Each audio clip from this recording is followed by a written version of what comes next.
नमस्कार साथियों, श्रीकांत एक दोबारा नई क्लास में उपस्थित हुआ आप लोगों के सामने। आज हम एलटी राजनीति विज्ञान पॉलिटी या पॉलिटिकल साइंस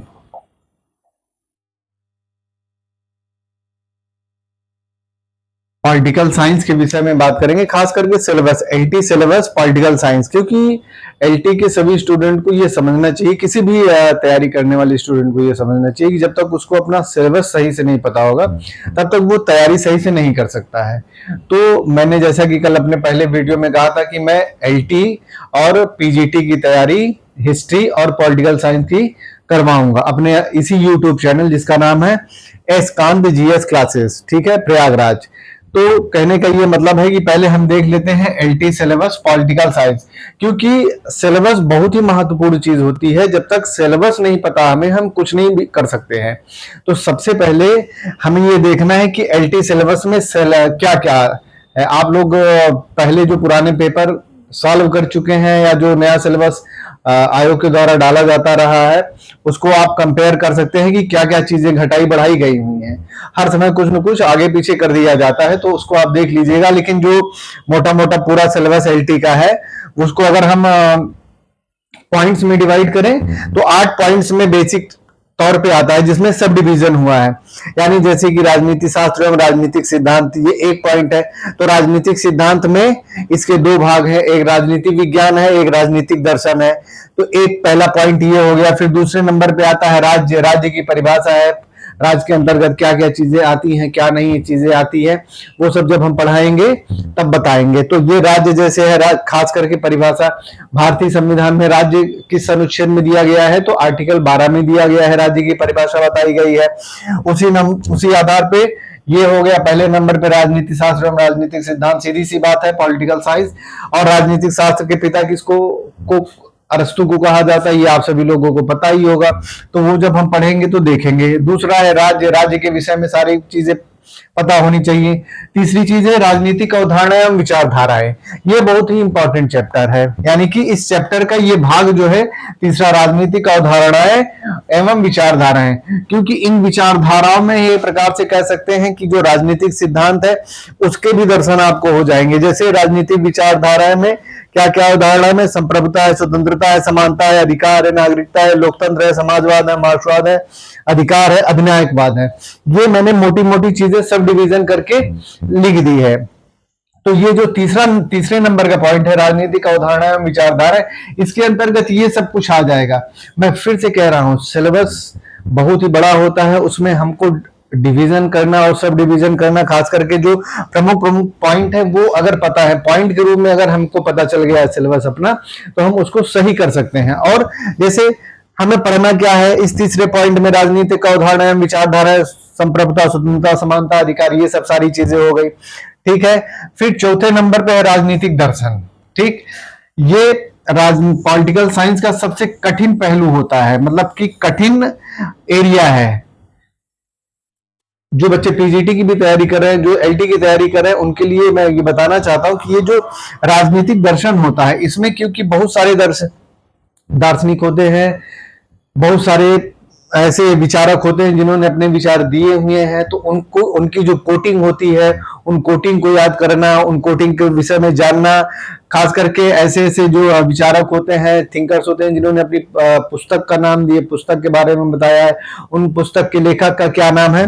तो ये जब हम देखेंगे तो कोटिंग में उसको देखेंगे। लेकिन मोटा मोटा विचारक कौन कौन है, प्लेटो, रूसो, अरस्तु, Thomas Hobbes, John Locke, Jeremy Bentham, Stuart Mill, Karl Marx, इसके बाद गांधी जी हैं, इसके बाद ऐसे ऐसे मनु हैं, मतलब कि 15-16 है, सबका नाम तो लिखा नहीं जा सकता इस व्हाइट बोर्ड में।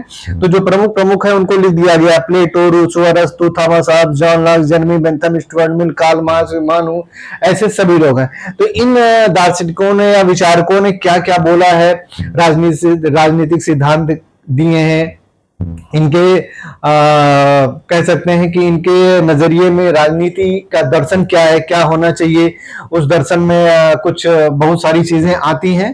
तो दर्शन एक बहुत बड़ा पॉइंट है। तो ये कह सकते हैं कि ये पूरे चैप्टर की एक प्रकार से सबसे कठिन एरिया है, जहां पे आपको बहुत वर्क करना है, मेहनत करना है, हमें भी मेहनत करना है, आपके साथ मिलकर मेहनत करना है।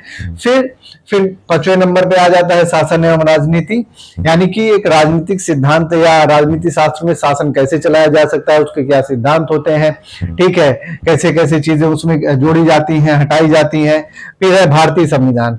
भारतीय संविधान पूरा तो नहीं है, पर यह है कि हाँ, मोटे मोटे तौर पे आपको भारतीय संविधान पढ़ना पड़ेगा और इसे आप बच के भाग नहीं सकते हैं। तो भारतीय संविधान है।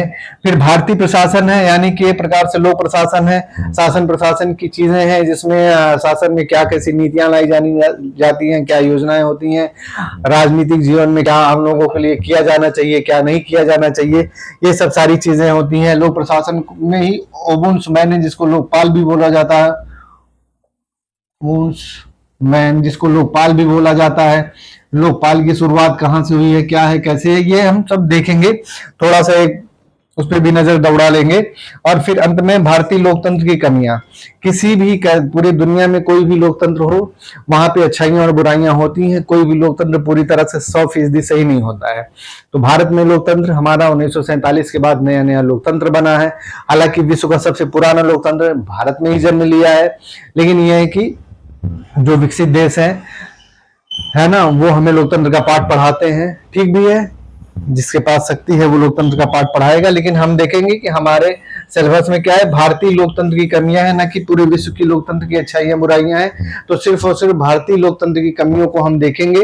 तो ये मोटा मोटा पॉलिटिकल साइंस वाल का सिलेबस है, जिसमें से ये 8 बिंदु हैं, 8 चैप्टर हैं, जिनको हमको पढ़ना है। इन्हीं चैप्टर में से सब धीरे धीरे बढ़ जाएगा, जैसे कि राजनीतिक सिद्धांत है, विचारधारा है, राज्य है, विचारक है। इन सबको फिर हम लोग बांट के पढ़ेंगे। तो आप अपने सिलेबस को अच्छी तरीके से देखिए, समझिए, एक बार इसको पढ़ने की कोशिश करिए, छोटी छोटी चीजों को, शब्दों को पढ़ने की कोशिश करिए, क्योंकि पॉलिटिकल साइंस में शब्दों का ही खेल है, शब्दों का ही माया जाल है। ठीक है, जैसे राजनीतिक दर्शन और राजनीतिक सिद्धांत, राजनीतिक शास्त्र और राजनीतिक सिद्धांत, ठीक है, व्यवहारवाद, आधुनिकवाद, ये सब सारी चीजें ऐसी हैं जिनको हमको समझना पड़ेगा। बहुत छोटे छोटे डिफरेंसेस होते हैं। तो ठीक है साथियों, ये रहा एलटी का आपका एक बार सिलेबस पॉलिटिकल साइंस का। फिर मैं बता दूं, मेरी जो ऑनलाइन क्लासेस है वो बहुत शुरू हो चुकी हैं। बस 1-2 दिन के अंदर मैं जो है क्लासेस शुरू कर दूंगा। अभी मैं शुरुआती तौर पे जो सिलेबस है उसको बता रहा हूँ।